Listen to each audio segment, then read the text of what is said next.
안녕하세요. 오늘은 창세기 25장과 26장을 읽도록 하겠습니다.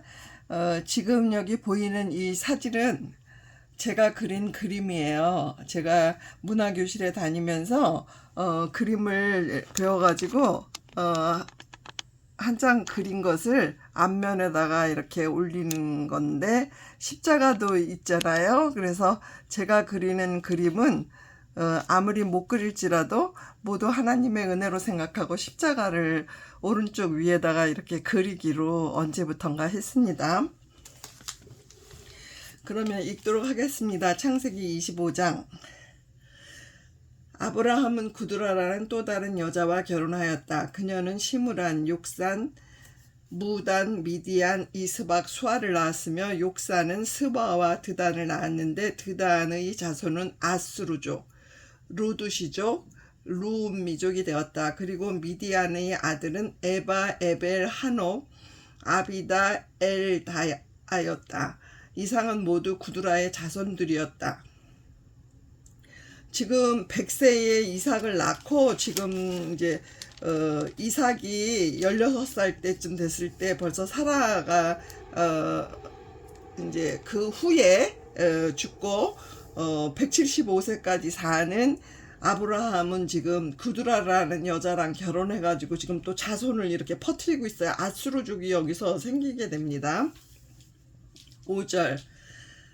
아브라함은 그의 모든 재산을 이삭에게 주었으며 자기 서자들에게도 재물을 주어 그들이 이삭을 떠나 동쪽 지방에 가서 살게 하였다.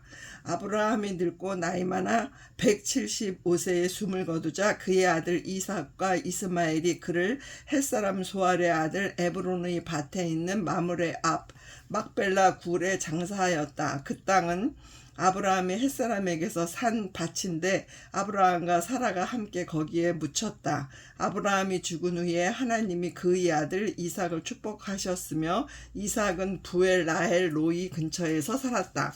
지금 이 밭을 살 때 그 값이 얼마인가, 그때 4.5kg의 은을 달아줬다고 했잖아요. 근데 그게 지금 시세로는 16만 불 정도였는데 한 은값이 20% 떨어졌어요. 그러니까 한 13만 불 정도 되는 값의 그 땅을 그 당시에 산 것입니다. 은값으로 주었으니까 지금의 13만 불이지만 그 당시의 가치가 13만 불 정도의 가치라는 거죠. 12절. 사나의 여종 이집트인 하갈이 아브라함에게 낳은 아들 이스마엘의 자손은 이렇다. 이스마엘의 장남은 느바요시며 그 다음은 게달, 압부엘, 미삼, 미스바, 두마, 마사, 하닷, 데마, 여둘, 나비스, 게드마였다. 이 사람들은 12종족의 조상이 되었으며 이들의 이름은 그들의 마을과 부락 이름을 딴 것이었다. 이스마엘은 137세에 죽었으며 그의 자손들은 하윌라에서부터 술까지 아시리아로 향하는 이집트 동쪽 지방에 흩어져 아브라함의 다른 자손과 적대감을 가지고 살았다. 하나님께서 하갈이 사라한테 구박받아서 그 광야로 나와서 막 울부짖을 때 하나님께서 말씀하셨잖아요. 너의 아들의 자손을 풍성하게 많이 늘려주겠다 했는데 이런 식으로 지금 12족속을 이루게 되는 것입니다. 19절. 아브라함의 아들 이삭에 대한 이야기는 이렇다. 이삭은 40세에 메소포타미아 출신의 아람 사람 부두엘의 딸이며 라반의 누이 동생은 리브가와 결혼하였다. 리브가와 아이를 낳지 못하여 이삭이 여호와께 기도하자 여호와께서 그 기도를 들어주셨다. 그래서 리브가가 임신하게 되었는데 뱃속에서 아이들이 서로 싸우고 있었다. 리브가가 어째서 나에게 이런 일이 있는가 하고 여호와께 물으러 가자 여호와께서 그녀에게 이렇게 말씀하셨다. 지금 여기서 보면 아이를 낳지 못하다가 여호와께 기도할 때 아기를 낳게 됐어요. 그러니까 이상하게도 그 아브라함 족속들은 여자들이 금방금방 애를 낳는 게 아니라 기도할 때 태문이 열리고 이런 식으로 하나님께서 기도하는 것을 기다리고 계셨던 것 같습니다. 23절 중반. 두 민족이 내 뱃속에 있구나. 두 민족이 내 태중에서 나뉘어질 것이니 한 민족이 다른 민족보다 강할 것이며 형이 동생을 섬기리라.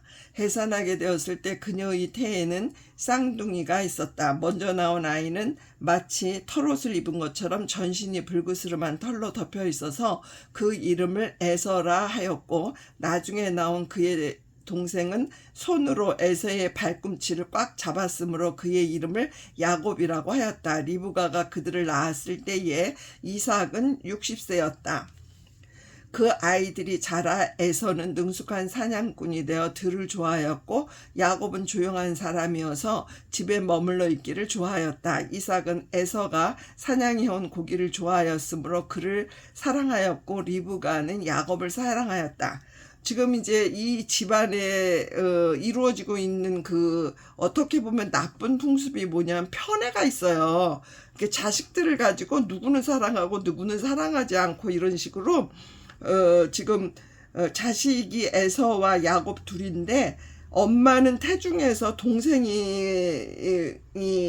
더 큰 민족을, 아니 동생이 형을 지배하고 형은 동생을 섬긴다는 말을 하나님께로부터 들었기 때문에 당연히 야곱 편이지만 이삭은 에서를 편애했어요. 왜냐하면 남자들은 장남을 또 특별히 여기는 그런 습성처럼 에서를 사랑했었습니다.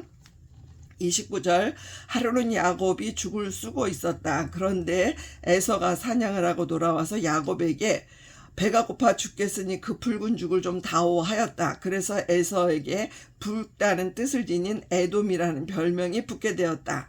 이때 야곱이 먼저 형의 장자권을 나에게 파시오 하자 에서가 내가 죽게 되었는데 이 장자권이 무슨 소용이 있겠느냐 하고 대답하였다. 그러나 야곱은 장자권을 다시 주장하지 않겠다고 나에게 맹세하시오 하였다. 그래서 에서는 야곱에게 맹세하고 장자권을 그에게 팔았다. 야곱이 에서에게 빵과 팥죽을 주자 에서는 먹고 마신 후에 일어나 갔다. 그는 장자권을 가볍게 생각했던 것이다. 여기서 지금 에서하고 야곱이 나오는데 세상적으로 볼 때는 에서는 굉장히 남자다워요. 뭐 장자권이 무슨 필요가 있어, 배고픈데 팥죽 한 그릇 먹으려고 장자권을 팔아버리고, 야곱은 얌체 같은 성격이에요. 제가 볼 때는 얄미운 사람인데 사냥하러도 안 가고 엄마 옆에서 팥죽 끓이고 이러는, 이렇게 뭐 부엌을 왔다 갔다 하면서 엄마 비유를 마치는 그런 아들이에요. 엄마 치마폭에서 놀아나는 그런 아들인 것 같아요. 어떻게 보면 물론 엄마가 사랑하니까 이제 편애하는 그런 마음이 들었는지는 모르겠지만 그러면서 엄마한테 들었겠죠. 계속 너가 형보다 더 하나님의 사랑을 받는 사람이다. 뭐 네가 형의 민족을 지배하게 될 것이다. 이런 이야기를 들어서 그런지 장자권을 팥죽 한 그릇에 삽니다. 그 다음에 26장을 읽도록 하겠습니다. 26장. 아브라함의 때에 있었던 것과 같은 흉년이 그 땅에 다시 들자 이삭은 블레셋 왕 아비멜렉이 사는 그랄로 갔다. 그때 여호와께서 그에게 나타나 말씀하셨다. 너는 이집트로 내려가지 말고 내가 지시하는 대로 이 땅에 머물러 있거라. 내가 이 땅에 살면 내가 너와 함께하여 너를 축복하고 이 모든 땅을 너와 내 후손에게 주겠다. 내가 내 아버지 아브라함에게 약속한 것을 지켜 내 후손을 하늘의 별처럼 많게 하며 이 모든 땅을 그들에게 주겠다. 내 후손을 통해서 세상의 모든 민족이 복을 받을 것이다. 이것은 아브라함이 나에게 순종하였고 나의 법과 명령을 지켰기 때문이다.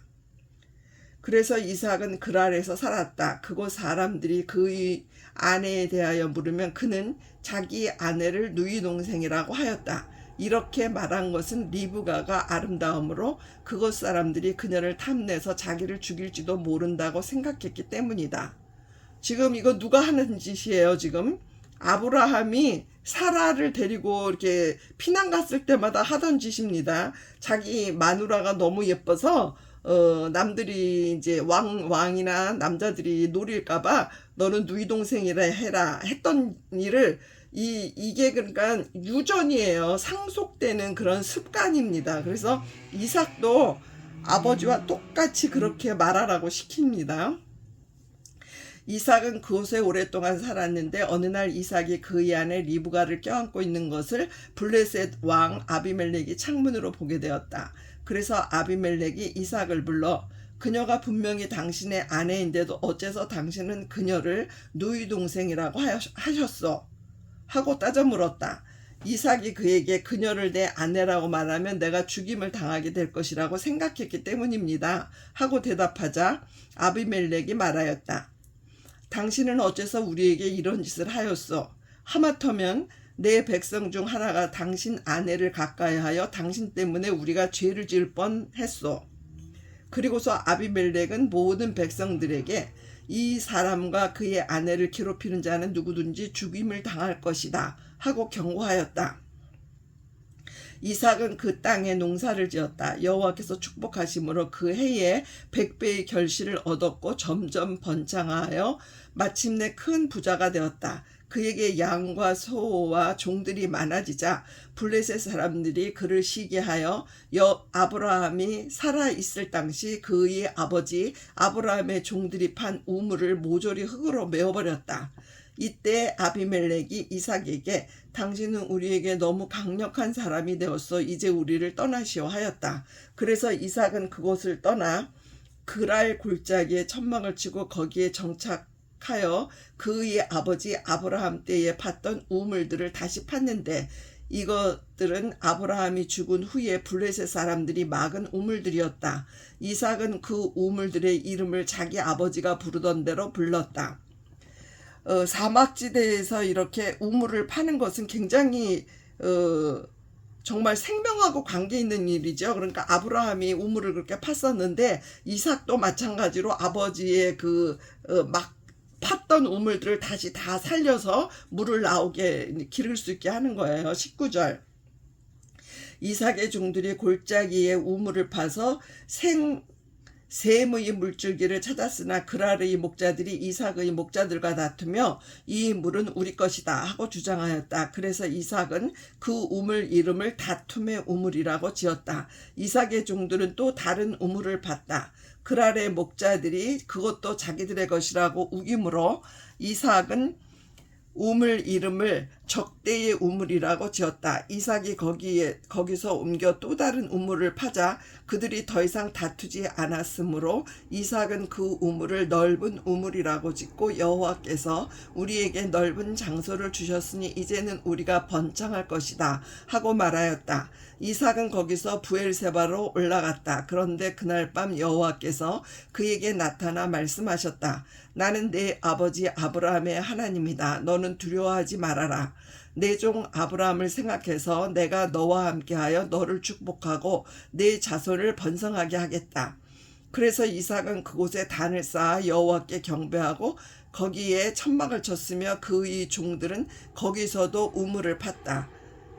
이때 그랄에서 아비멜렉과 그의 고문 아우삭과 군사령관 비골과 함께 이삭을 찾아왔다. 이삭이 그들에게 당신은 나를 미워하여 쫓아내고서 무슨 일로 나를 찾아왔소? 하고 묻자 그들이 이렇게 대답하였다.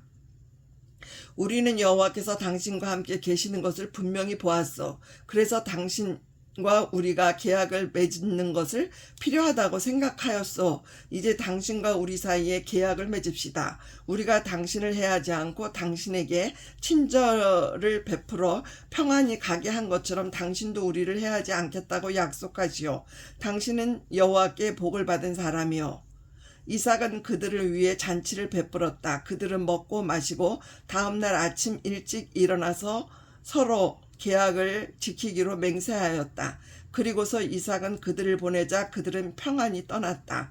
바로 그날 이삭의 종들이 와서 자기들이 판 우물에 대하여 이야기하며 우리가 물을 찾아냈습니다 하였다. 이삭이 그 우물의 이름을 맹세란 뜻으로 세바라고 지었으므로 그곳 성 이름이 맹세의 우물 곧 부엘세바가 되었다. 에서는 40세의 헷족의 두 여자와 결혼했는데